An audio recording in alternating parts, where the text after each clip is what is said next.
Hi, I'm James, and today I'm taking a look at something I don't normally look at on this channel, but I wasn't able to find many good reviews when I was going out and looking to buy it, so I thought I would take a look and let people know what I thought. So this is the Samsung T24H390S TV. This is a 24-inch smart TV, and unlike most other sub 32-inch TVs I could find, this is actually a full 1080p panel.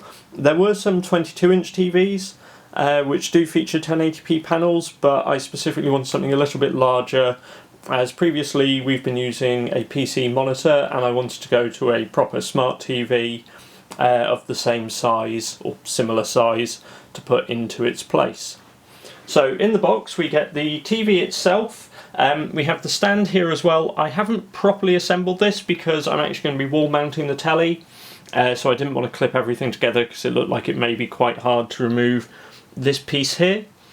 Aesthetically the TV is quite nice. We've got this touch of blue, so we can see we've got sort of almost a glass effect on the plastic around, all the way around the edge with the around the black bezel. We just have this little edging piece all the way around it.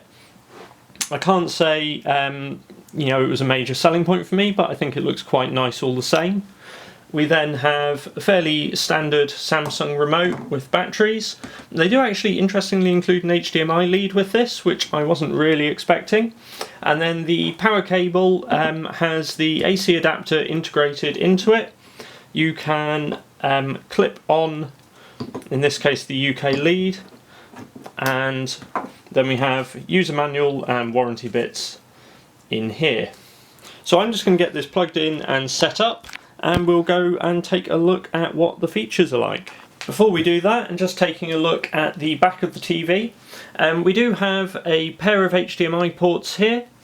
The USB port, which provides 1 amp of power, it can be used for powering a hard drive if you want to use it for time shifting or recording for the TV. A CI card interface, which I'll not be using, an antenna connection for the DVB T2 tuner. Then we also have LAN connection. There is, I believe, wireless in this TV. I'm going to be using LAN because I have a wired port into there. Optical out for audio, as well as a headphone jack. The power connector, and then we have our components and AV in, so we have video in, and then audio in, and the component sections there. There is no VGA port if you're looking to connect a PC via that. The only sort of option like that is HDMI, although you could use a DVI cable which goes DVI to HDMI if you had that kind of input. In terms of wall mounting, we have a VESA 75 bracket, so it is quite, or mounting point, so it is quite small. Fortunately the mount I've got, I'm currently using VESA 100, but it does have VESA 75 holes as well. And it's a little way up. I'd say it's sort of just off centre, so in terms of mounting height, you're not mounting in the middle, you're mounting a little bit more towards the top of the screen. So if you already have a mount which mounted centrally, on sort of vertically on the panel, it will drop the TV down slightly. There is also a little control stick here for setting things up without using the remote. Now, testing the TV, I have to say the colours and the shift as you move around for different viewing angles are actually pretty good. Although I've got it muted at the moment, sound is acceptable. It's, you know, built-in speakers are going to have their limitations, but it's fairly reasonable. What I will say is, playing this 60Hz 1080p content on YouTube, it does seem like there is the occasional slight stutter. This is a relatively high bitrate and relatively demanding animation to be playing back from YouTube, but there does seem to be, we could see there as he lifted the stone, there's occasionally a little bit of step in movement that you wouldn't get this, say, watching it on a powerful PC or similar. This wasn't the case on a 50-inch Samsung 4K display that I've used. However, I imagine that probably has a more powerful system on a chip in it to you know, allow for, well, because it's a more expensive product, and it has to handle a higher quality output as well.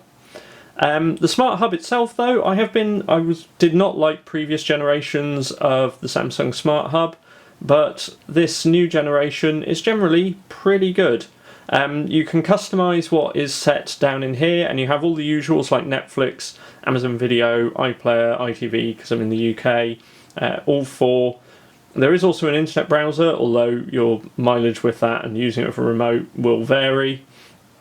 And there was the option, one thing I was really pleased, because I like my Formula 1 and often will buy a Now TV pass, there is an option for Now TV in there as well. So you're pretty well covered in the options on there. If we delve into the settings, and we can see once we're starting to overlay things onto this, the video really starts to struggle in the background. It's not perfectly slick with that, but we do have, you've got your various different picture modes. I tend to keep things standard, but you have your dynamic contrast and movie modes and things like that. And you do also have expert settings for going through adjusting backlight, brightness, contrast, sharpness, colour, and so on. And I will just flick through those because I know people often like to know what is available there.